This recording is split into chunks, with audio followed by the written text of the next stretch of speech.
Quand les producteurs ont commencé à travailler avec le projet CVC, ils ont reçu plusieurs formations qui leur ont permis d'améliorer leur productivité et de gagner plus d'argent. Le projet leur a également appris à gérer les pesticides de façon prudente et optimale. Je m'appelle Moussa Sangaré. Je suis un encadreur du projet CVC depuis plusieurs années. Je voudrais partager avec vous ce que le projet leur a appris par rapport à la gestion améliorée des pesticides. La première question qu'il faut se poser, c'est comment sélectionner un bon pesticide? Pour répondre à cette question, il faut d'abord tenir compte de la nature du ravageur. On choisira un pesticide différent s'il s'agit d'une herbe, d'un insecte ou d'un rat.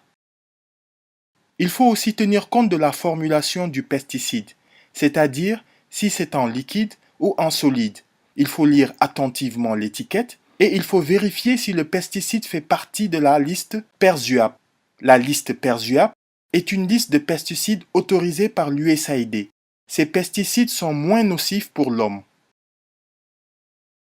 Après avoir acheté son pesticide, il y a des règles dont il faut tenir compte pour le transport. La première règle est de transporter séparément les personnes et les pesticides.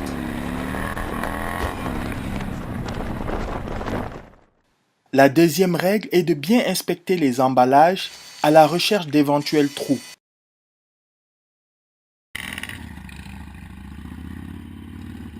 La troisième règle est de toujours transporter dans des cartons.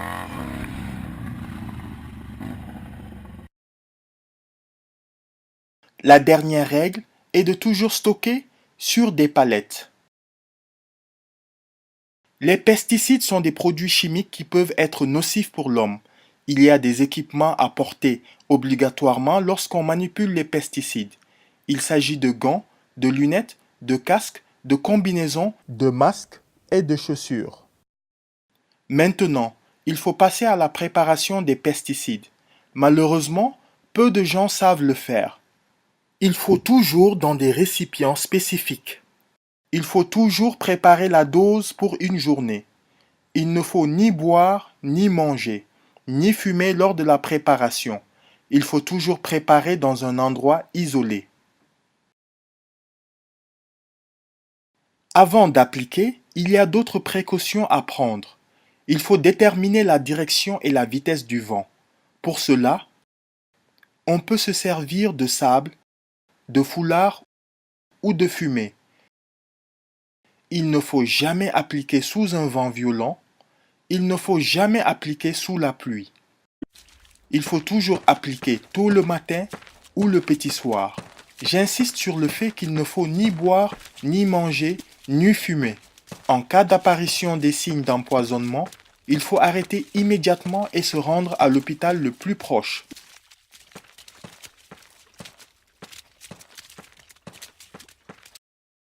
Que faut-il faire des emballages usagés? C'est une question très importante. Écoutez-moi attentivement. Il faut toujours les rincer 3 fois. Il faut trouer, découper ou détruire les emballages usagés.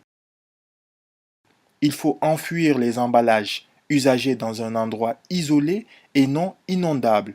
Il ne faut jamais se servir des emballages usagés pour manger ou boire. Les consignes après application des pesticides. Rincer et détruire les emballages vides. Rincer l'emballage vide au moins 3 fois avec de l'eau. Verser l'eau de rinçage dans le pulvérisateur et vidanger sur une friche. Percer les emballages vides après usage. Collecter et stocker en lieu sûr avant élimination définitive des emballages. Ne jamais jeter, enfouir ou abandonner les emballages vides dans la nature, près d'un point d'eau, des habitations ou d'un champ cultivé. Nettoyer le matériel de traitement. Nettoyer son équipement de protection et bien se laver.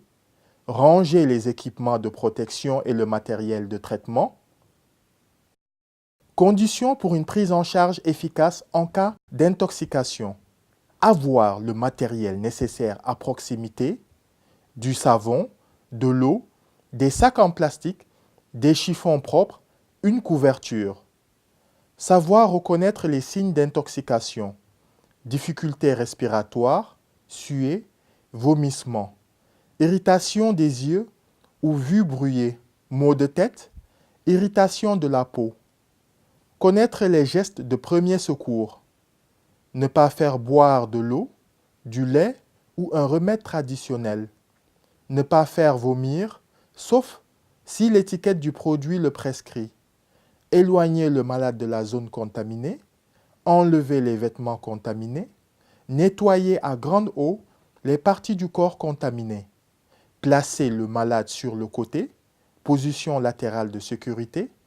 Pendant l'évacuation, contrôler l'élévation de température par l'eau froide.